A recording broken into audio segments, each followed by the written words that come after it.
Good morning dear students. Last जो video अपन ने देखे that is about energy of an electron in nth Bohr's orbit in terms of the Bohr's radius. आज हम वही derivation double से देखने वाले हैं। बाकी रेडियस को रिप्लेस करके जो रेडियस का फार्मूला हमने डिराइव किया है वो फार्मूला हमें वहाँ इंट्रोड्यूस करना है। तो एक बार शार्ट में मैं ओरिजिन ऑफ एनर्जी में चलता हूँ। लास्ट पीरियड में भी हमने डिस्कस किया इलेक्ट्रॉन रिवॉल्व हो रहा है, मोशन में है, मतलब उसको सर्टन वेलोसिटी है जिसका एक्सप्रेशन भी हम निकाल चुके हैं।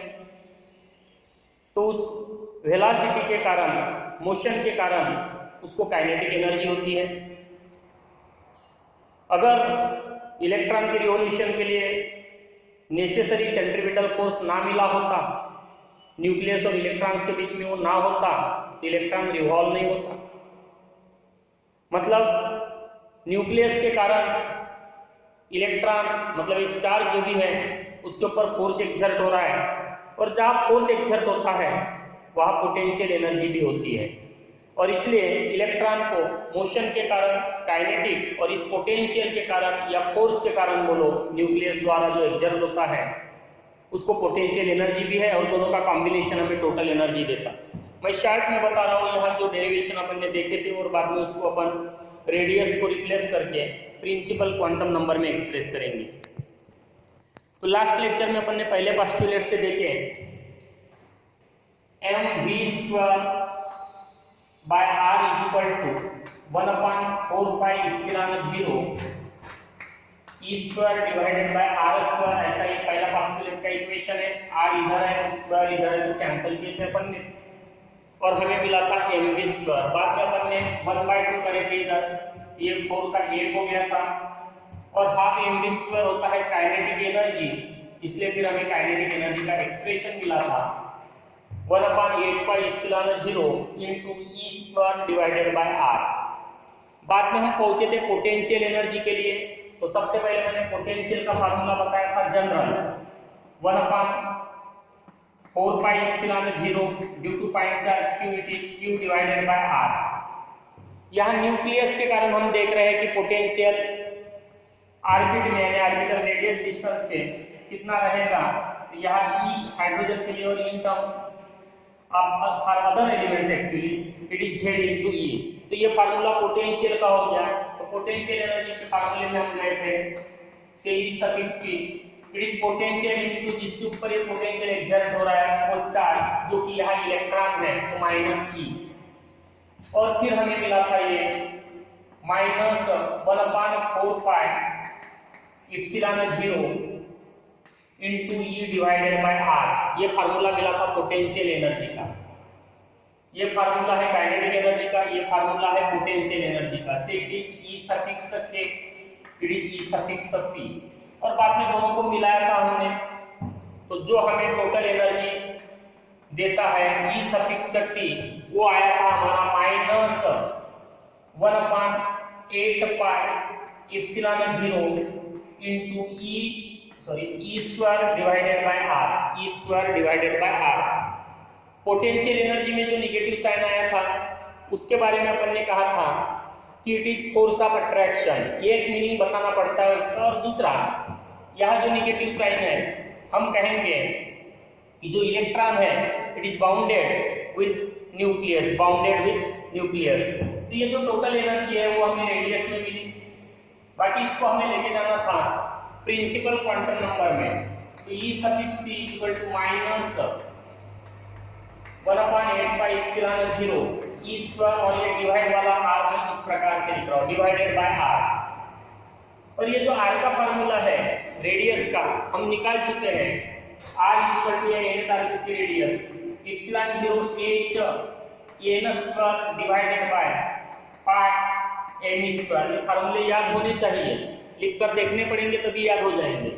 अब ये अगर रेडियस की जगह हम रख देते हैं तो टोटल एनर्जी e सफिक्स p या nth ऑर्बिट के, इसलिए e सफिक्स n से बता रहा हूँ -1/8πε0 एज इट इज e² भी वैसा ही, और डिवाइड को मैं वैसे ही रख रहा हूँ एक बार epsilon 0 h square n square divided by pi m square. इसको अब आप इनटू में कन्वर्ट करो जो डिवाइड का साइन है, तो ऊपर नीचे हो जाएंगे टर्म्स।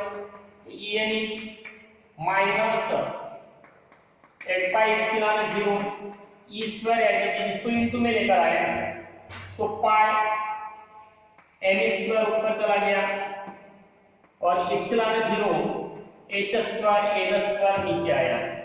कुछ कैंसिल होता क्या देख लेते, तो यहाँ पाई है नीचे, यहाँ पाई है ऊपर,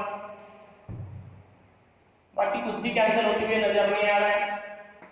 तो en equal to minus sign है, पहले n को लिख रहा हूं मैं, e स्क्वायर और स्क्वायर ये e टू द पावर 4 हो गया।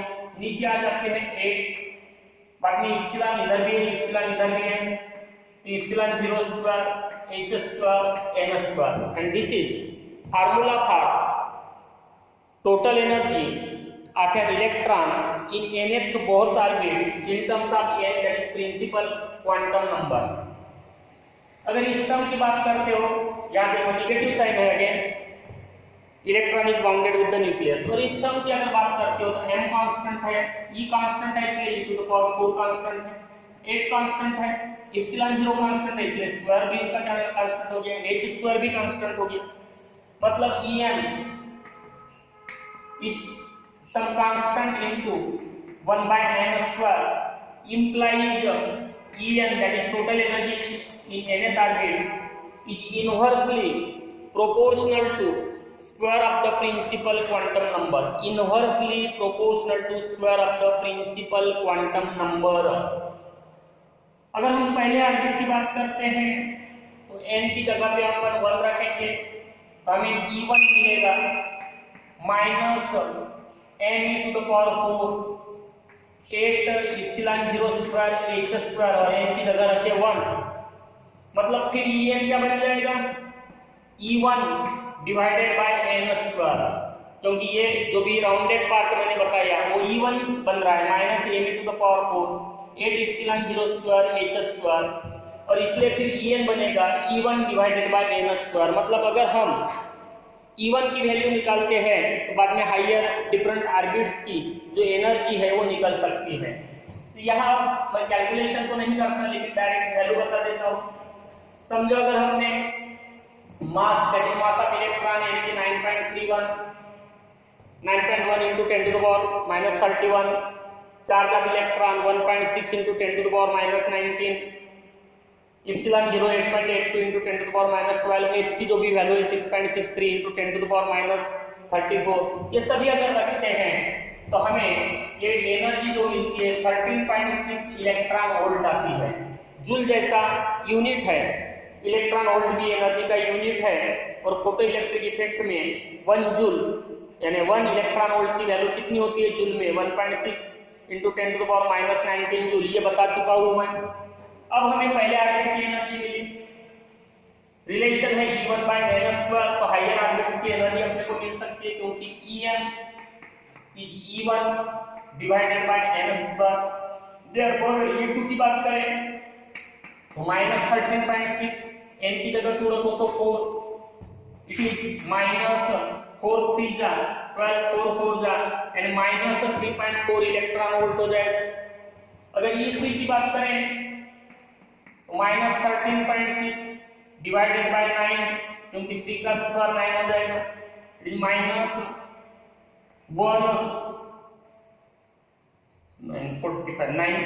1.41 इलेक्ट्रॉन वोल्ट।